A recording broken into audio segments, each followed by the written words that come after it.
जय सिया राम। देखो, ईश्वर के लिए सुनो, तुम जिस काम में लगे हो, तुम जिस काम में लगे हुए हो, क्या वो इतना महत्वपूर्ण है कि उसके लिए परमात्मा का स्मरण छोड़ा जा सके? जो काम तुम कर रहे हो वो भगवान के लिए ही है ना? नहीं तो क्या तुम स्वार्थ के लिए इतने अंधे हुए हो कि मैं कहां जा रहा हूं ये भी तुम्हें मालूम नहीं?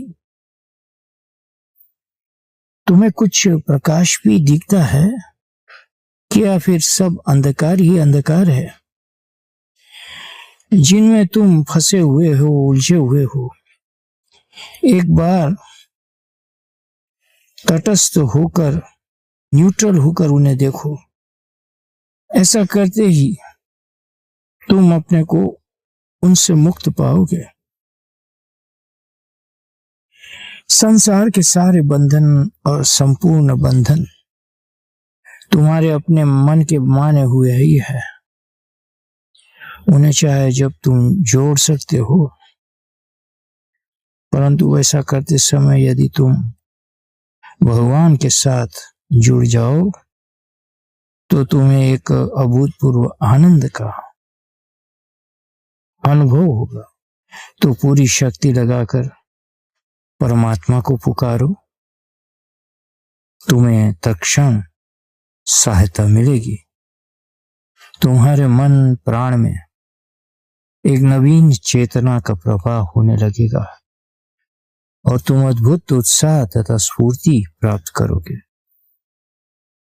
जिन प्रतिकूलताओं और विफलताओं से तुम घबरा जाते हो, तुम्हें पता नहीं है कि वे तुम्हारी गुप्त और सुप्त शक्ति को जागृत करने के लिए आती है।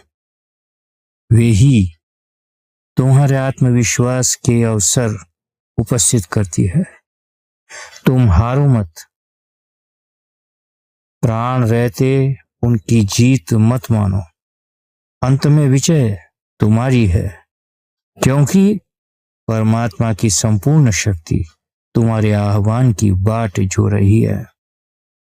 शरीर, इंद्रिय, प्राण अथवा मन तुम्हें प्रभावित नहीं कर सकते। ये तुम्हारे सेवक है, तुम्हारे उपकरण है। तुम चाहे जैसा इनका उपयोग कर सकते हो। तब क्यों नहीं सबसे श्रेष्ठ कर्म में ही इन्हें लगाते? तुम केवल परमात्मा के लिए कर्म करने की इन्हें आज्ञा देते रहो, वे अवश्य उसका पालन करेंगे। तुम्हारी इच्छा के अनुसार यदि तुम्हारे औजार काम नहीं करते तो ये तुम्हारी ही असावधानी का फल है। सावधान रहो, इनकी एक एक हरकत पर निगाह रखो और इनकी एक एक क्रिया को भगवान के साथ जोड़ दो। तुमने संसार के साथ तो बहुत से संबंध जोड़ रखे हैं, क्या भगवान के साथ भी तुम्हारा कोई संबंध है?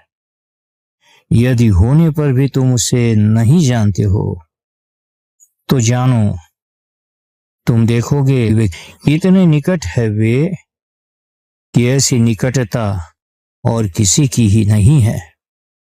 जय सिया राम।